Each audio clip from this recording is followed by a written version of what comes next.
Perkembangan banjir di Sabah, jumlah penduduk terjejas banjir yang berlindung di pusat pemindahan sementara di Kinabatangan menunjukkan peningkatan setakat 8 malam semalam.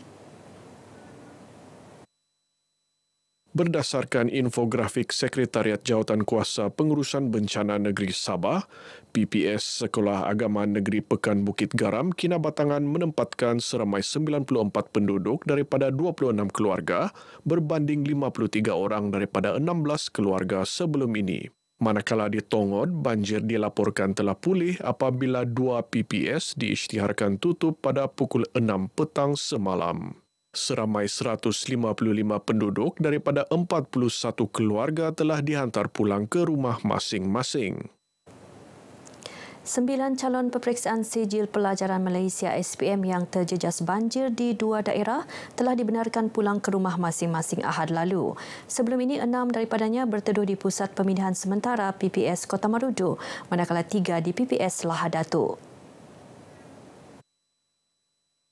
Pengarah Pendidikan Negeri Datuk Raisin Saidin berkata, Kementerian Pendidikan Malaysia dan Lembaga Peperiksaan telah menyediakan satu pendekatan bagi memastikan calon SPM tidak tercicir menduduki peperiksaan ketika dilanda banjir.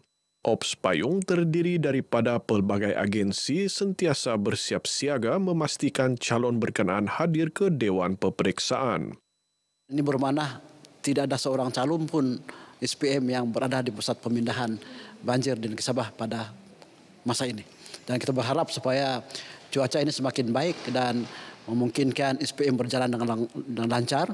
Hari ini pun SPM berjalan lancar dan maklumat yang kami terima yang sahih, semua calon SPM yang menduduki peperiksaan hari ini dapat menduduki peperiksaan berkenaan dengan jayanya. Beliau ditemui RTM selepas menjadi tetamu kami Baini dalam segmen Jawab Dulu di studio TV RTM Kota Kinabalu. Seramai 36,000 pelajar di seluruh negeri menduduki peperiksaan SPM tahun 2024.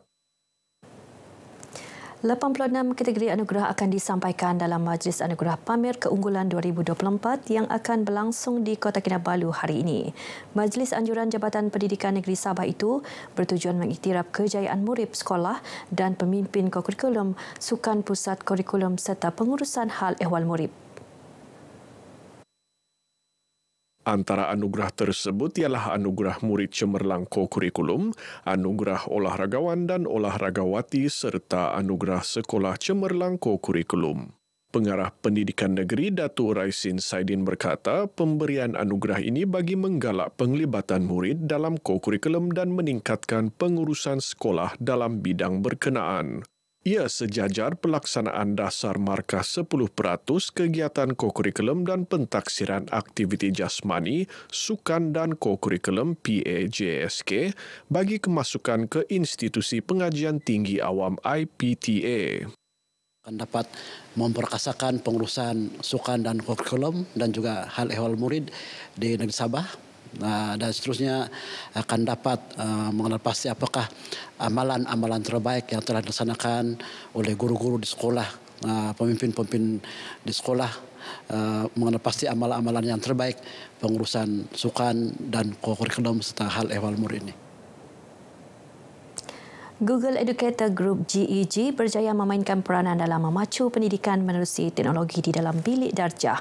GEG terdiri daripada galangan pendidik memanfaatkan peralatan digital sekaligus mendidik generasi muda agar lebih bersedia mendepani cabaran dunia digital.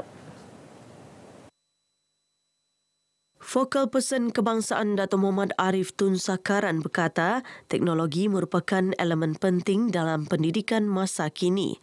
Jelasnya kemajuan teknologi masa kini menjadikan pembelajaran bukan sahaja boleh dilaksana secara berterusan, malah menerusi teknologi AI dan aplikasi Google, pelajar boleh mencipta pengalaman pembelajaran lebih menarik, bersifat peribadi sesuai dengan keperluan semasa. Harap dapat diteruskan dan banyak lagi agensi-agensi yang boleh terlibat berkolaborasi bersama-sama untuk menjayakan program ini kerana ini sangat berkesan kepada terutamanya kita ke arah pendidikan digital yang mana kita inginkan guru-guru yang ada berkemahiran supaya dapat melahirkan generasi kita yang berpendidikan menggunakan digital. Beliau ditemui RTM dalam GEG Connect Night 2025 anjuran GEG Kota Kinabalu. Majlis bertujuan meraihkan pencapaian dan penglibatan ahli komuniti Google Educator Group seluruh negara termasuk GEG Balikpapan dan GEG Sidoarjo Indonesia. Majlis menghimpunkan para pendidik, pemimpin komuniti dan pihak berkepentingan bagi mengiktiraf usaha memperkasa pendidikan digital di peringkat tempatan dan serantau. Dalam majlis ini, beberapa anugerah disampaikan, antaranya Anugerah Sekolah Harapan GEG, Anugerah Aktivis GEG, Anugerah Muda Berpotensi GEG, Anugerah Sokongan Komuniti GEG dan Anugerah Teknologi GEG. Kerajaan yang stabil berupaya melonjakkan pertumbuhan ekonomi negeri yang mampan dan teratur serta membangun rakyat yang lebih efisien dan kondusif. Ia sekaligus memberi keyakinan kepada pelabur untuk memperkembang bidang komersial yang positif sekaligus memberi impak kepada pertumbuhan ekonomi negeri. Adun Karamunting Datuk George Hugh Wun Zin berkata, kerjasama kukuh antara Kerajaan Persekutuan dan negeri mampu memberi keyakinan kepada rakyat khususnya dalam membangunkan negeri dan negara. Antaranya termasuklah meningkatkan taraf kehidupan rakyat meliputi aspek ekonomi, pendidikan dan infra. Siapa sebetulnya nak satu kerajaan yang kekal, yang stabil, bersama-sama dengan kerajaan pusat, perlulah kita boleh bangun ini Sabah. Dari segi ekonomi dan juga kesejahteraan, kita mesti mau kerjasama dengan kerajaan pusat. Jadi kita nak belajar dari politik Sarawak. Sarawak, dia local based party, GPS, kerjasama dengan mana-mana pihak kerajaan. Beliau ditemui media sempena Pesta Angpau Dun Karamunting yang dihadiri hampir 1,000 pengunjung di Sandakan. Terdahulu dalam ucapannya, Datuk George mengajak rakyat dalam kawasan Dun Karamunting untuk bekerjasama dengan wakil rakyat demi kemajuan lanskap pembangunan dun berkenaan. Dalam majlis ini, 300 warga emas diraikan. Majlis dimeriahkan dengan persembahan kebudayaan dan nyanyian masyarakat Tionghoa serta tarian singa. Dalam perkembangan lain, Datuk George mengalu-alukan Presiden baharu Majlis Perpandaran Sandakan MPS, Walter Kenson, yang menggantikan Presiden MPS sebelum ini, Henry Idol. Kerajaan dicadangkan untuk memartabatkan budaya etnik Sabah dengan menjadikan pemakaian kostum etnik sebagai kod pakaian rasmi dalam sebarang majlis rasmi kerajaan. Presiden Perkumpulan Perempuan Sabah, Datuk Seri Panglima Azizah Mahmud Dun berkata, pemakaian kostum etnik itu bukan sahaja menyalahkan kecantikan dan keunikan etnik, malah mempunyai nilai komersial tersendiri. Jelasnya, mereka kostum etnik banyak menghasilkan kostum yang bermutu dan mendapat permintaan menggalakkan bukan hanya daripada pelancong tempatan, malah juga pelancong luar negara. Pakaian kita begitu menarik, begitu cantik dan tidak sebab kita malu untuk menggunakannya, terutama sekali untuk pakaian secara official kan, untuk pegawai kerajaan kita. Seperti mana batik telah dipopularkan dengan menggunakannya di setiap hari Khamis. Jadi kita pun di sini mencadangkan supaya pakaian etnik kita dijadikan juga salah satu pakaian yang diwajibkan dipakai pada nanti kerajaanlah yang menentukan bila masanya. Beliau ditemui media selepas Majlis Malam Budaya Etnik Sabah di Kota Kinabalu.